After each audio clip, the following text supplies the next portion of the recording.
Hello there, I'm David Common in Ottawa, and this is Power in Politics. U.S. President Donald Trump makes good on his threat, raising tariffs on some Canadian goods to 35%.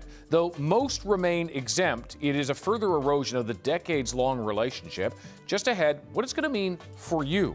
Canada's not alone. More than 90 countries now facing an increased tariff, and the impact could already be rearing its head in the American economy. We'll show you some of the damage that we're seeing. And Prime Minister Mark Carney faces a choice now: continue to negotiate or retaliate. Later this hour, our party insiders are here with their take. Power in Politics starts right now.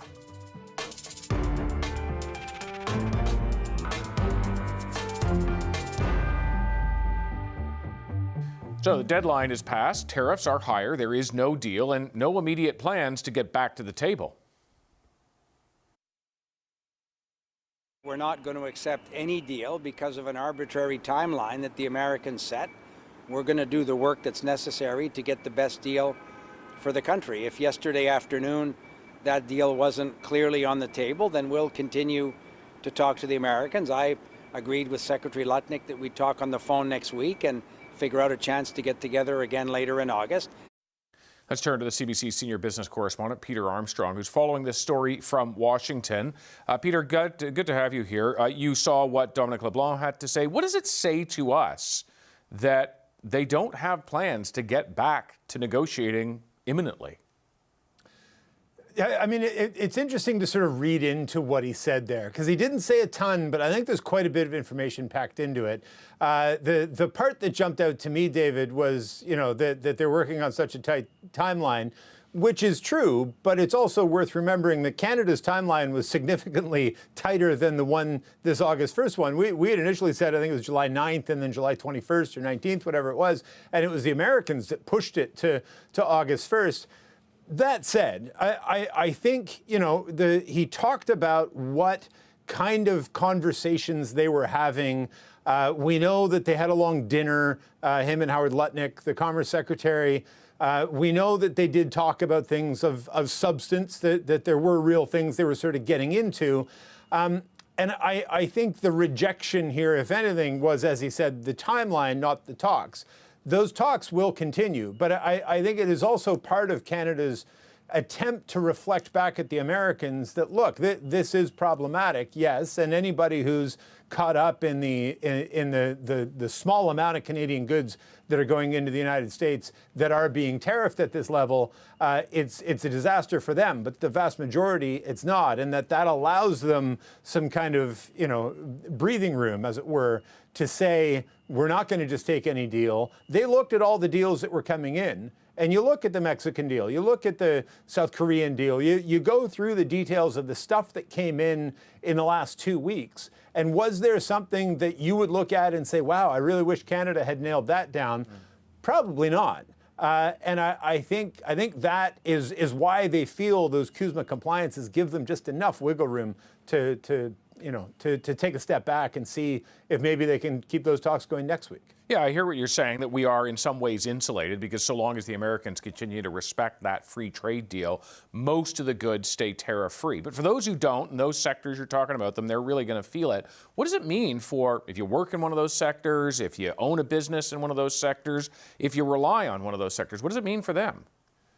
Yeah, look, there are two things to remember here. There are the people that are shipping goods to the United States that are not CUSMA compliant. And there's a bunch of reasons for that. We talked a little bit about them yesterday, that you were covered under a previous deal, that a WTO tariff ratio that was, 1 or 2%. And it wasn't worth it to do the paperwork and get through all the compliance that would make you CUSMA compliant. There's other products that go into the United States that don't fall under that because the rules of origins are different around them. So if you're bringing in a component or even a product from, say, China or Vietnam or whatever it is, and that's coming through here and going to the United States, that's getting tariffed at the country of origin rate, not the Canadian rate. It's important to remember for that. But, Dominic LeBlanc talked at length about the importance of what parts of CUSMA are being respected, give them, as I say, a bit of breathing room. Let's take a listen to what he had to say on that. Canadians need to understand that the Prime Minister has been clear from the very beginning that the government will do what is necessary to support sectors of the Canadian economy and workers that are facing an unjustified trade action by the United States. We're working obviously with provinces and territories in a very collaborative way to ensure that we have the right series of measures to support Canadian businesses and workers. But we've also said to Canadians that we can give ourselves a lot more than any other foreign country can take away.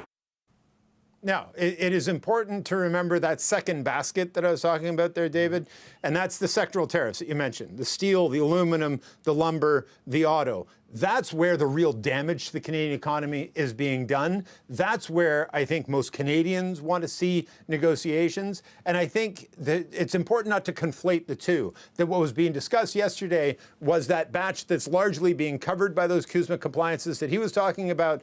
The damage is being done in a different basket. And I think a lot of people want to see some progress on that. And I think the Canadians are trying to say, look, we're willing to negotiate, but we want to get the bigger problem solved, not the dealing with the problems that are covered largely under those CUSMA compliances, if that makes sense. Yeah, absolutely. All right, Peter, thanks very much. That is Peter Armstrong.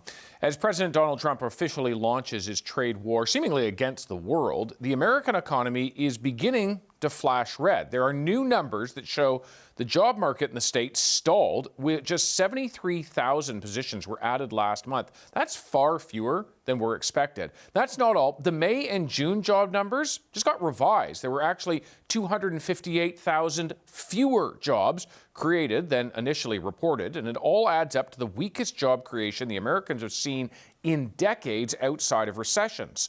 According to the Trump administration, the weakness is, they say, a one-off. I think that there probably were a lot of firms that, sort of sitting there in May and June saying, hey, this tariff stuff's about to be resolved. This bill, hopefully becomes law within a month or two. Maybe I'm just going to hold off on this investment project. Maybe I'm just going to hold off until I know what the investment incentives are because the bill is law.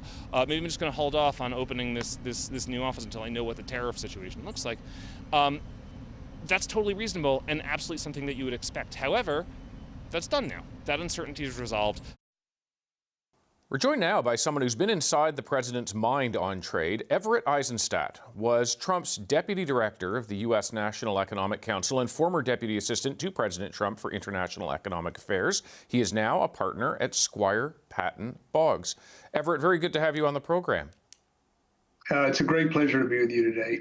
The president has used tariffs as leverage in trade talks, and with no deal with the Canadians now, the pressure is going up. What are the sticking points quite likely to be in our relationship? I think, the United States and Canada have a long trading relationship, and some of the issues that we are working to resolve, I've literally been around for hundreds of years. You think about some of the timber disputes, and I think that goes way back in our history, and there's still, tension there. And of course, with the Section 232 on timber, that's one area I think that we're going to need to work through. But to put it in the broader context, it's important to remember that we do have the U.S., and I know it's the Canada-U.S. Mexico agreement, CUSMA in Canada, but the U.S. Mexico-Canada agreement in the United States, USMCA, that really is the foundation of our relationship right now. And the fact that that agreement remains intact to the most part. I mean, obviously there's things that are happening that are not in compliance with it, but it does provide some space for a longer conversation than it might have with other economies. So it's a really important foundational piece. There's obviously a review of the agreement coming up that's going to be very important as well. But there are many issues under discussion, everything from dairy to mineral rights, supply chains, border security. There's just always issues that we're going to need to work together on. I know you're not inside the room for this particular round, and I know we are heading towards that USMCA renegotiation next year.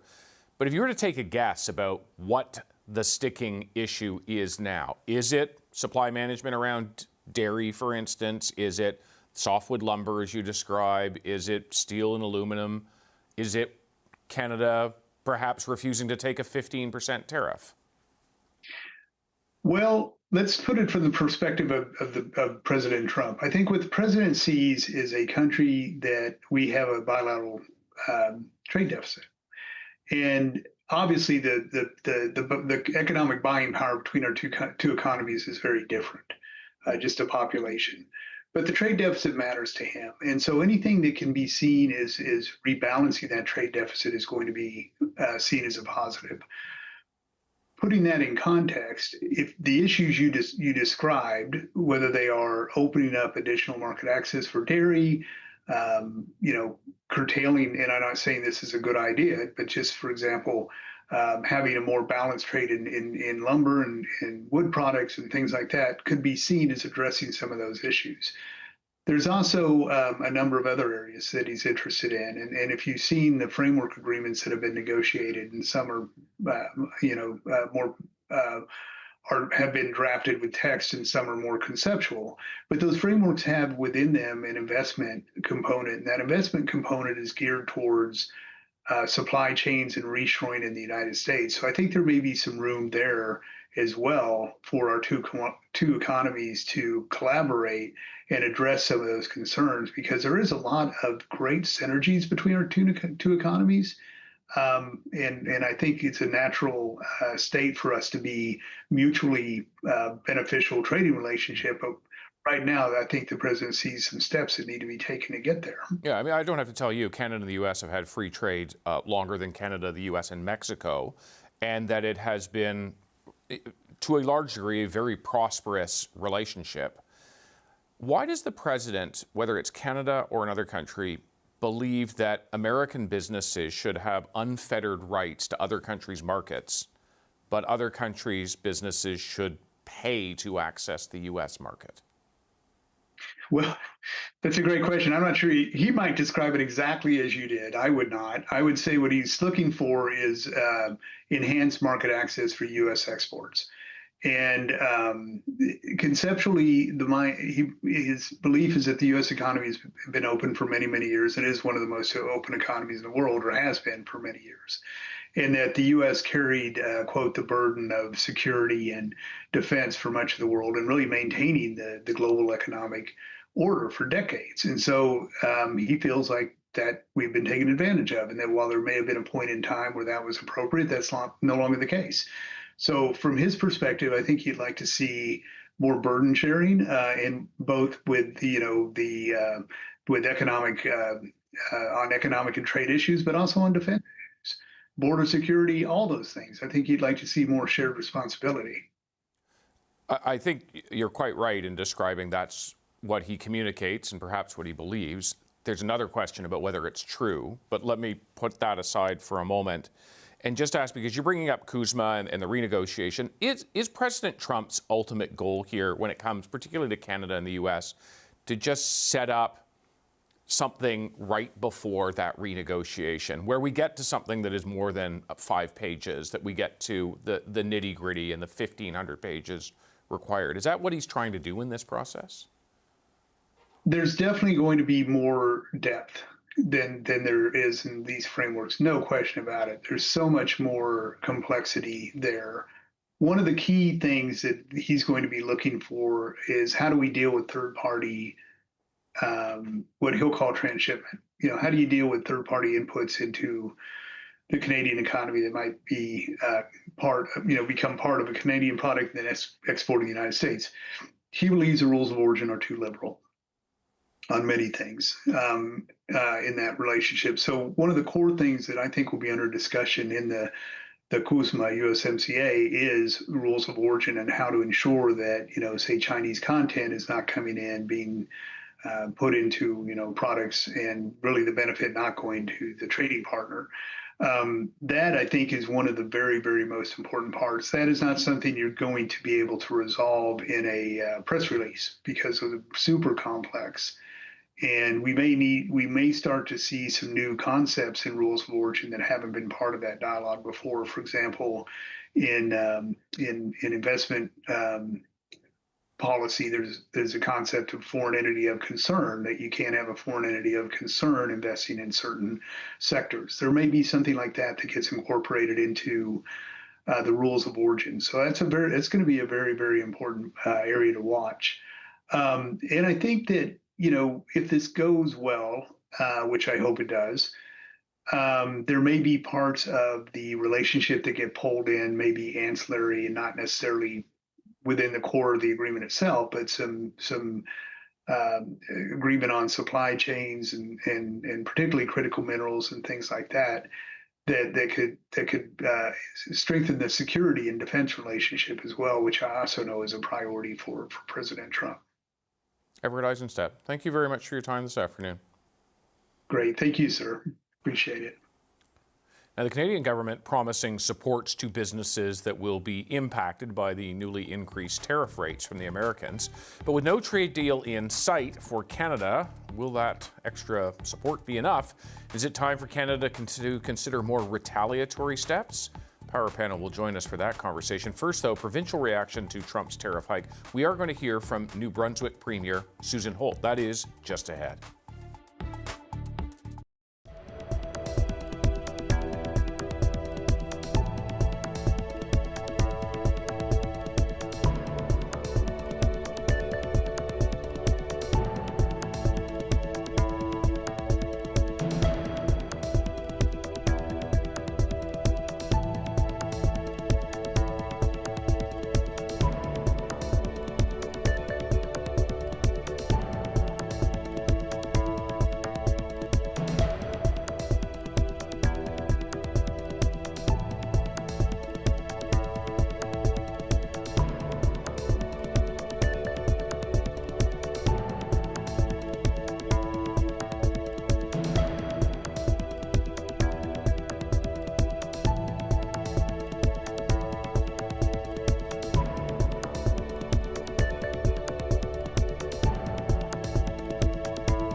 No new trade talks are scheduled as the U.S. once again increases its tariff rate on certain Canadian goods. But Canada-U.S. Trade Minister Dominic LeBlanc says Canada still pushing for the best possible deal. I would expect I'll be back later in August. As I say, I would expect to talk to Howard Lutnick next week. He and I agreed that we'd get together in the coming weeks. I know Ambassador Hillman is continuing to talk to counterparts in the American administration and on Capitol Hill. So the doors aren't closed, the doors are open, the conversations are ongoing, and we'll do the work necessary to get the right deal for Canadians, not simply any deal. Let's turn to New Brunswick Premier Susan Holt to get her reaction to the latest tariff hike. Premier, good to have you on the program. Great to be with you, David. Thank you. Minister LeBlanc, just before he left Washington today, said that he hoped to be back there at some point later in August, but it does not seem like there's anything imminent, that we're not in front of the table right now. What should that tell us about how far apart we are in terms of negotiations? I think, to me, it tells us two things. We're not going to settle for anything less than the best deal that Canadians deserve and that New Brunswickers deserve.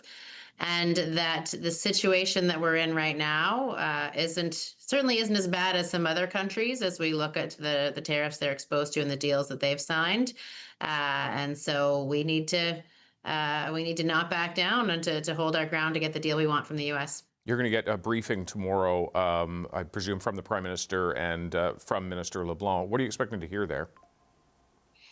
Well, I think we'll hear maybe a bit more detail on the negotiations, the process, what the next steps are. We're looking forward to talking about the supports that the federal government is considering putting in place for sectors that are being harmed by the higher tariffs. So here in New Brunswick, that's softwood lumber.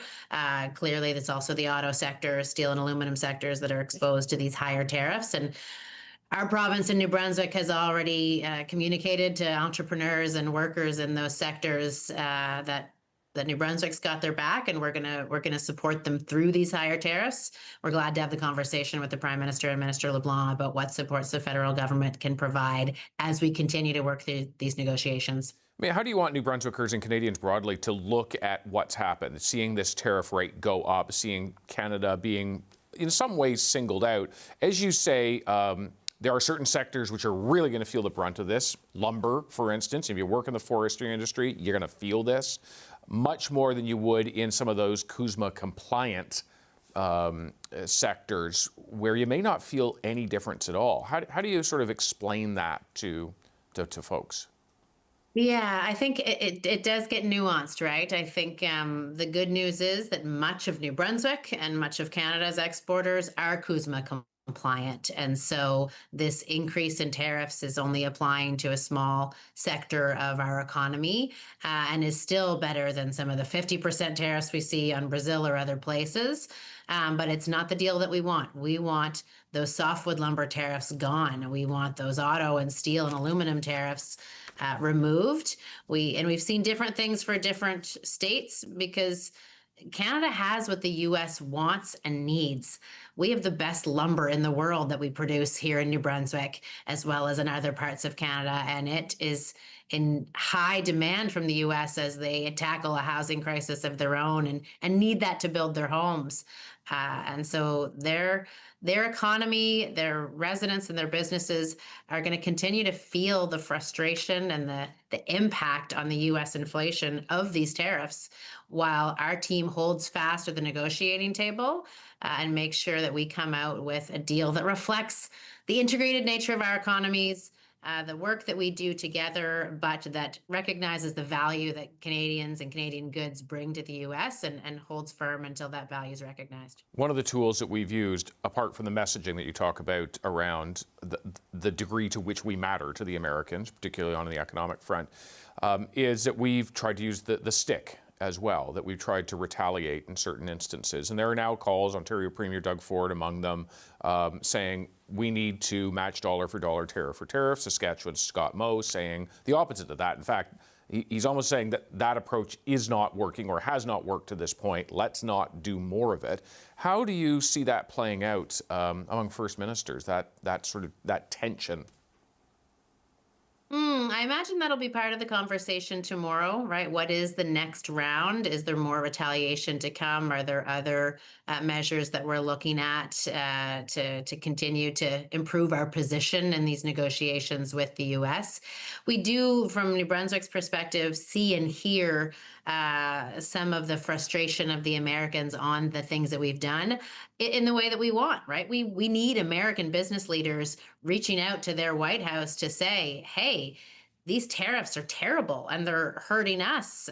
We want those folks to express that, and in some cases they're doing so because of retaliatory tariffs and impacts that they're experiencing. So it's a strategy that you have to work out with a scalpel and not with a blunt instrument to make sure that the things that we're doing are having an impact in the U.S., are giving us leverage in the deal that aren't hurting New Brunswickers and Canadians, and balancing that all just right. And this with the president who changes direction every other week. So it's a complicated environment to be trying to negotiate a deal in. Luckily, we've got some excellent negotiators in Minister LeBlanc and in our Prime Minister and in Ambassador Hillman. Several other countries managed to get a deal, and they got a deal by accepting some level of tariff, often around that 15% mark. Mexico, the only other nation that shares a border with the United States, got an extension. Not a deal, but an extension. Why did Canada not get the same thing?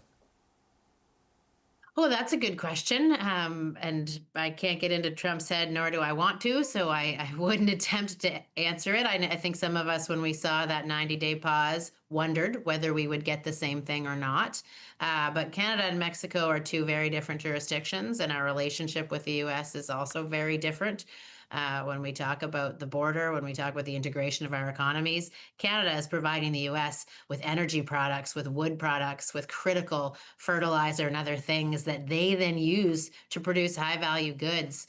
It's in their interest to get a deal that recognizes that economic integration and how we are each other's best customers. And the reality is different for Mexico. So we're going to continue to work to get the best deal possible for New Brunswickers and for Canadians, and learn what we can from the experience that Mexico has had. Premier, one last question to you, and it has to do with the CUSMA renegotiations, which are supposed to happen in 2026 anyway. If we can't get a best deal before then, and that seems possible at this point, should we be prepared to face perhaps escalating tariffs from the Americans until we get to that big table and talk CUSMA? There's certainly a world where that's possible, given that we have a president that has thrown out 25% tariff last November and 50% tariffs here, going to 35. Wait, I'm not going to do that. Yes, I am going to do this. And so really hard to predict what the future of tariff applications is, but that adds to the urgency to get back to the table, and the need to get to an agreement that our business community can have confidence in and trust its stability, because this uncertainty and this constant state of flux is really damaging our business and investment environment. And so we need to be confident that once we sign a new CUSMA with the U.S., that this president's going to stick with it. And that's almost hard to imagine right now. So we'd like to get back to that table, get a deal in place that both sides believe is a good one for them, so that we can get stability back to our business community. And while in the meantime, Canada grows stronger and stronger with our relationships with other trading jurisdictions, with how we're strengthening internal trade and doing more business between provinces and with each other. But the ultimate goal is a stable trading relationship, a new agreement that works for everyone, and as minimal tariffs, if not zero, on all the goods that matter. Premier, appreciate your time. Thanks a lot. Yeah, thanks, David. While most Canadian goods are not affected by this tariff increase, there are businesses that will really suffer. Up next, the President and CEO of Canada's Chamber of Commerce on what she's hearing from business operators and owners.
There is something of a silver lining in President Donald Trump's latest tariff action. Although he's raising those tariffs on Canada to 35%, they only apply to the minority of goods that aren't covered by the North American Free Trade Agreement. Businesses, though, that are hit may be hit hard. And sectoral tariffs that are taking a severe toll on certain industries are happening. For instance, a 50% tariff on steel, aluminum, and copper. Then there's the 25% tariff on all non-American components in autos. Trump also threatening additional tariffs against the lumber, dairy, and pharmaceutical industries. I wanted to turn to Candice Lang, who's hearing all about it. She is president and CEO of the Canadian Chamber of Commerce. Candice, good to have you on the program. Thanks for being here. Good to see you, David. What are you hearing? What business lines are you hearing from the most these days? Well, I think with what the changes were up from 25% to 35%, a lot of discussion in the last day around, what's the impact of that? And this has been a very interesting kind of file to follow because from the onset of the tariffs and that initial CUSMA carve-out, we, unbeknownst to many of us, we realized so many companies hadn't gone through that paperwork and the work on, even the importer side on the U.S. To get that preferential treatment. And so by our 2024 data, I think we were at a starting point of about 38% compliance with CUSMA. And even in my discussions, on the Hill with some senators in Washington, it was a big deal at the start. Like, what do you mean? Like, that's where we're at. So that was an interesting reveal as part of the tariff war. Now, in the last few months, I think we've seen a lot of activity with those businesses, know, and working hard to become CUSMA compliant and have that preferential treatment. I know we're definitely, the numbers kind of vary, but we perhaps even doubled that. And so the majority of our trade, as we would love to see and hope, is covered under CUSMA.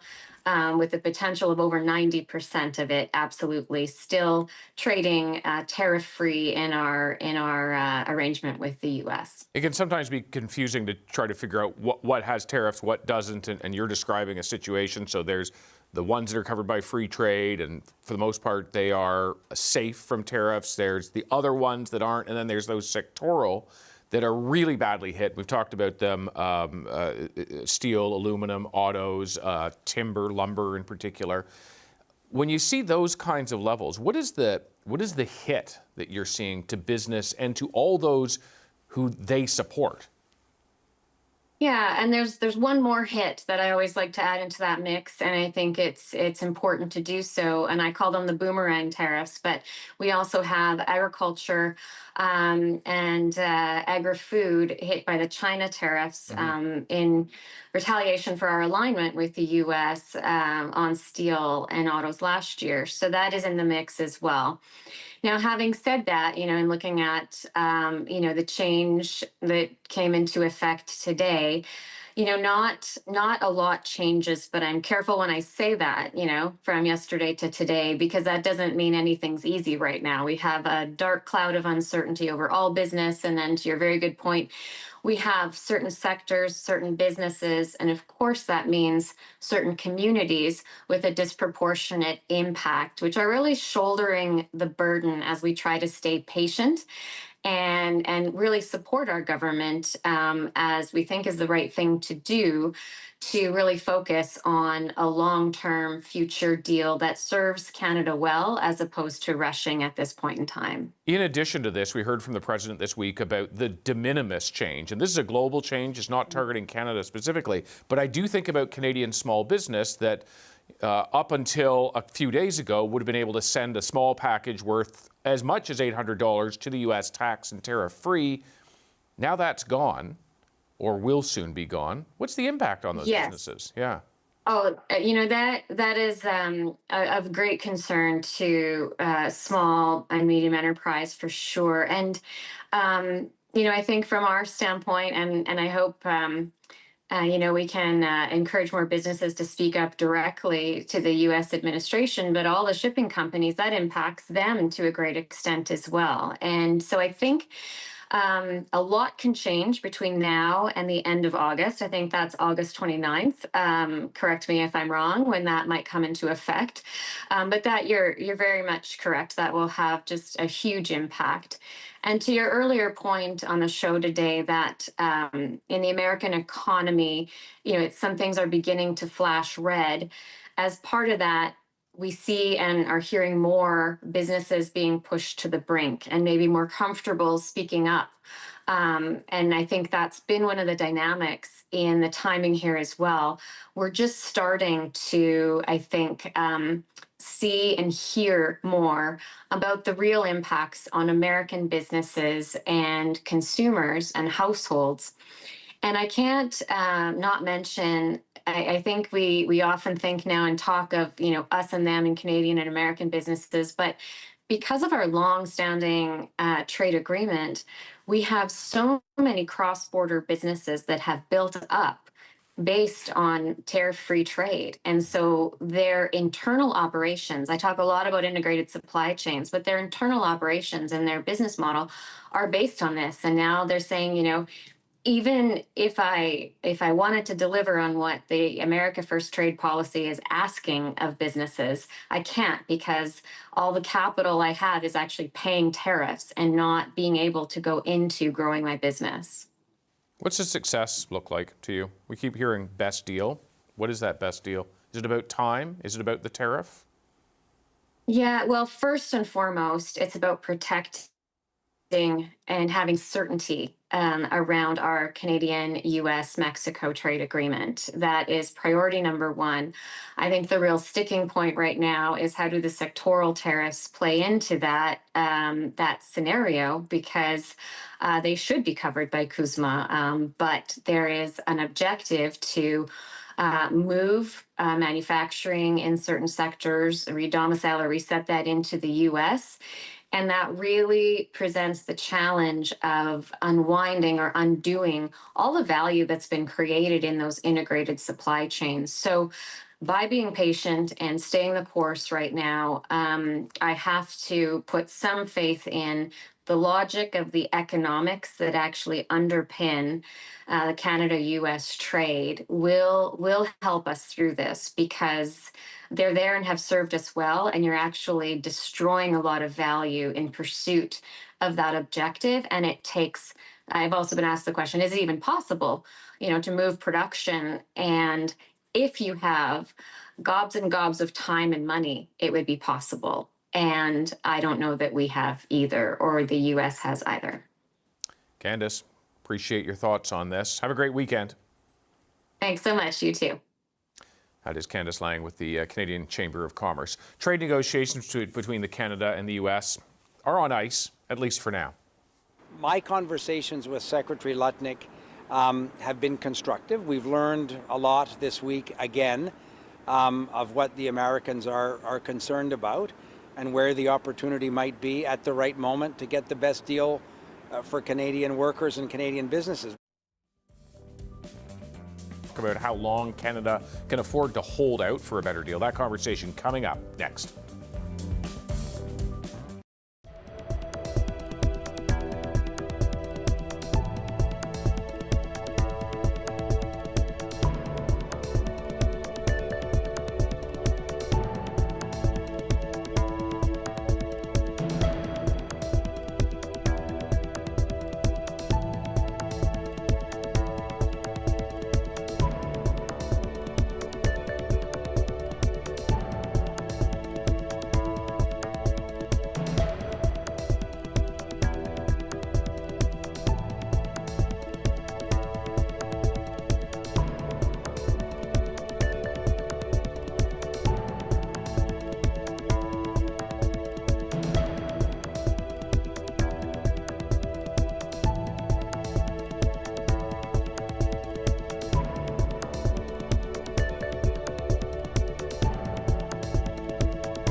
if yesterday afternoon that deal wasn't clearly on the table, then we'll continue to talk to the Americans. I agreed with Secretary Lutnick that we'd talk on the phone next week and figure out a chance to get together again later in August. But in the meantime, we have important work to do at home, building the resiliency of the Canadian economy. Certainly sounds like Canada-U.S. trade talks are in a holding pattern. That is after President Donald Trump raised tariffs on certain Canadian goods. Some of the country's premiers are calling for retaliation. We have to push back in some way. I mean, we'll continue the initiatives we had here with taking the American alcohol off the shelves, looking at the procurement process. We have to push back for sure. But what that actual pushback looks like in terms of counter tariffs and stuff, we'll let the Prime Minister and his negotiating team decide on that. Yeah, there are other premiers who feel the opposite. In fact, Saskatchewan Premier Scott Moe says Canada should walk back its existing retaliatory measures.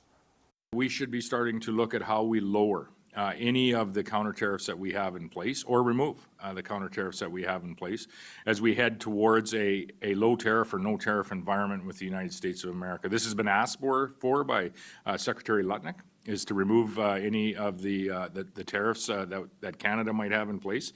And I think if we're serious about achieving a renewed and a revamped and an enhanced trade environment, or some type of a new and improved USMCA, somebody's going to have to move. Time to bring in our panel of party insiders. Greg McEachern is a former Liberal ministerial advisor. Fred Delory is a former Conservative campaign manager. And Melanie Richer is a former communications director for the NDP. Good day to all three of you. It does feel like a bit of deja vu, right?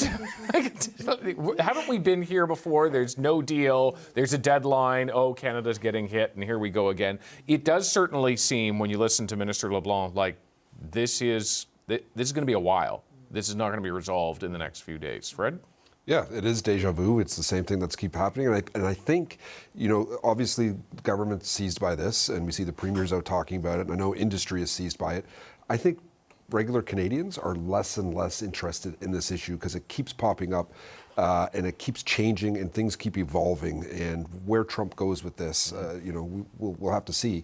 But the market hasn't moved.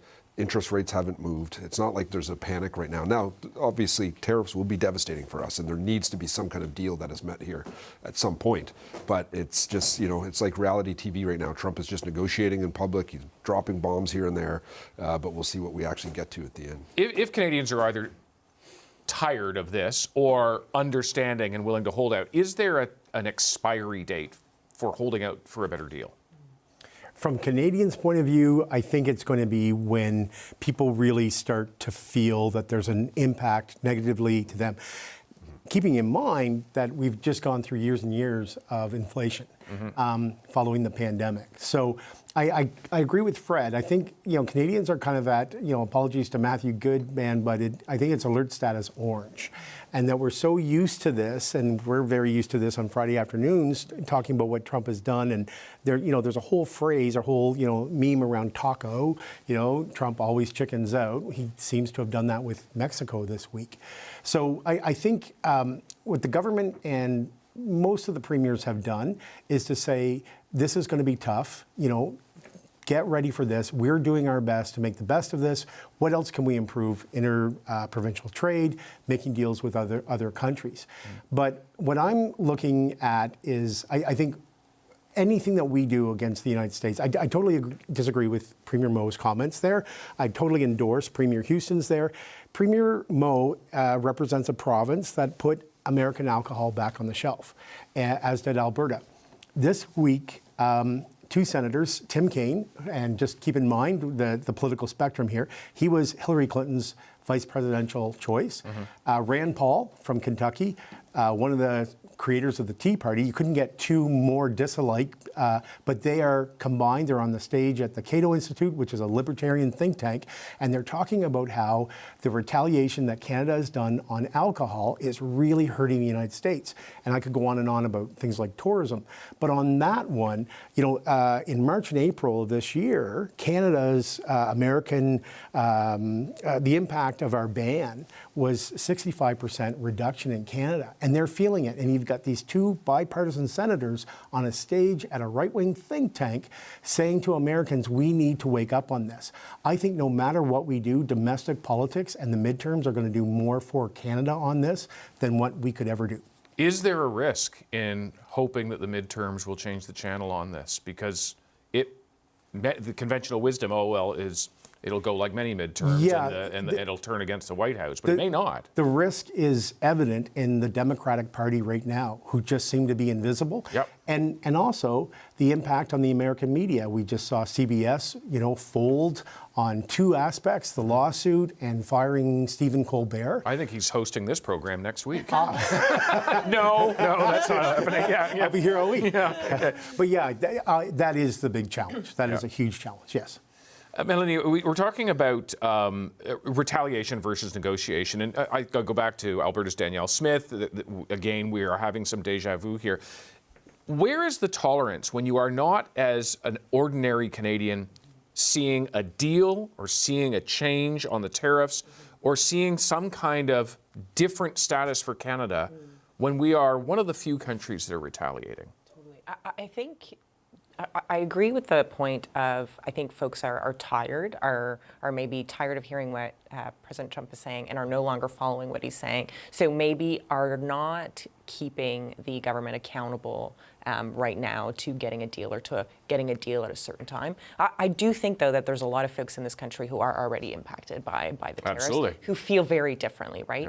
Yeah, you work in an auto plant, you work in a steel plant, you may not be working there anymore. Totally, yeah. and the raising of the tariffs makes it even worse, though, right, for those folks. So I do think that there's some maybe apathy or there's some forgiveness to the government or some grace to the government for not necessarily having a deal. But I do think that doesn't last forever. I think folks, the more that they feel that pain, particularly folks in those industries that are already losing their jobs, I think people will start being a little bit more pushing the government to do more than just, what we've seen. And the thing that I like, though, today about hearing from Minister LeBlanc is we actually heard from him. We actually heard what he was saying and then pointed to what we're doing here at home to change things so that we're less reliant on the United States, which I think is a winning message for the government while things kind of lapse with the U.S. As it relates to retaliatory, not retaliatory. I don't know anybody in my universe that thinks we should be going easy on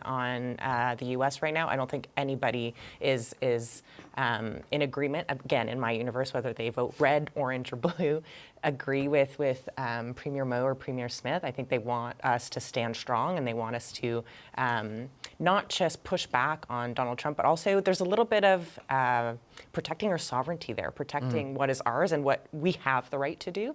So I do think the way that the government has gone so far is well heard or well received from folks. So removing those retaliatory tariffs, I think, would be probably a mistake in the communication to people of what it is that we're doing to stand up for Canada and do protect those jobs. Yeah, and it's a bit tricky because it's the path not traveled. So how do you know what would have happened in the other hypothetical circumstance? One thing we don't know, or another thing we don't know, is what the sticking point or points are. Trump has talked a lot about supply management, seems quite fixated on our dairy sector. Is there any political room for this federal government to give in even a little bit on supply management? I highly, highly doubt it. This is a government like deal breaker. Yeah, well, look at the Prime Minister's team. His most senior people, the clerk, the chief, his principal secretary, they're all from Quebec. Supply management is big across the country. It is huge in Quebec. That is also where they have got their government mostly they beat out the Bloc. They brought the Bloc down to 20-some seats. They've won the majority of seats in Quebec. So they have a reason right there politically that it's not a wise move to mess with supply management. So, and of course, there's other parts of the country too impacted by supply management. But just looking at it through the political lens, I don't see them at all moving on that. Yeah, agreed. Bad for a lot of folks and something that we're proud of here. And also the communication of conceding, I don't think is a good approach. And of course, as you're having those deals, there's stuff that is going to be on the table. But, what if you have to concede more on steel in order to protect supply management? I'm really glad I'm not at that table and having to make those decisions, obviously. But I do think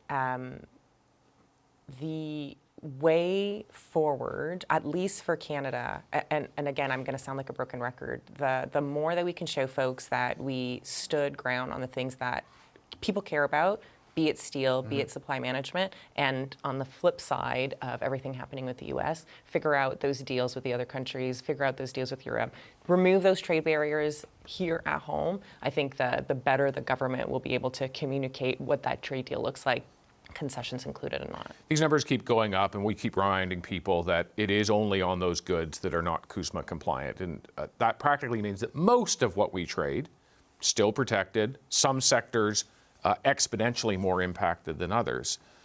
But it is like this because the Americans are still to some degree following our trade deal.